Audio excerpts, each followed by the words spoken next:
And I love too that you experimented with affiliate and gifting and kind of landed on more of the structured sort of paid first, because it is interesting. I think that each of them have their own value, but at the right time.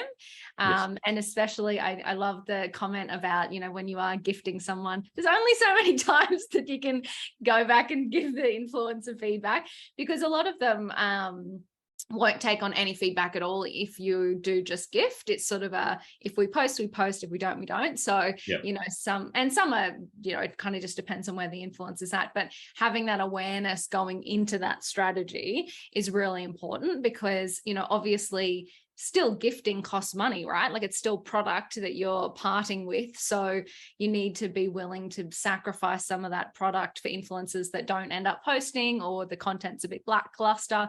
It is kind of a bit of a risk with that strategy as well.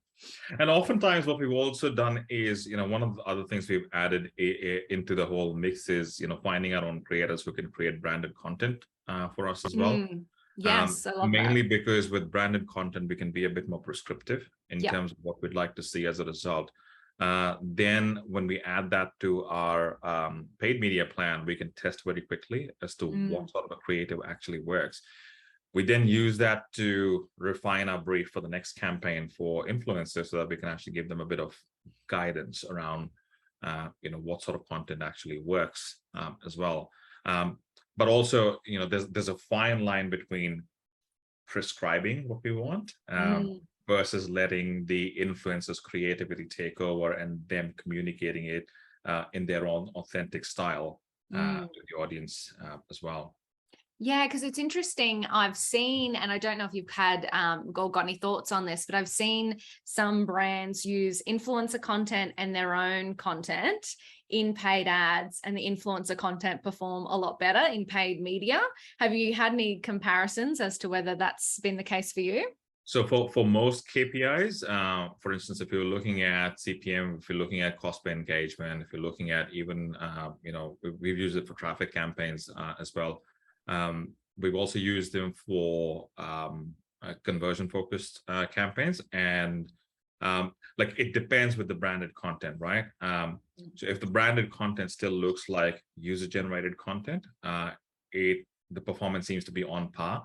But I think where things become different when we're looking at branded content partnership and sponsored posts. When the content's actually presented from the influencer's account, it tends to perform much better because it comes across as a one-to-one engagement between the content creator and the viewer. Whereas when you have those little tags saying, you know, so and so with so and so brand in a paid partnership, I think those get called out, and we do get comments, especially on social accounts. We do get a fair few comments. You know, the people do see through it that, you know, most likely someone's being paid to say it. But I think that's where we've taken a slightly different approach. That when we send out product for appraisal, we make it very clear to the creator and the influencers that they don't have to take on the project.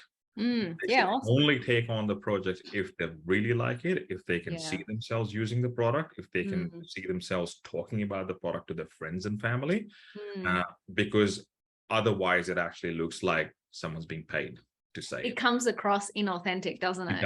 It does. Yes.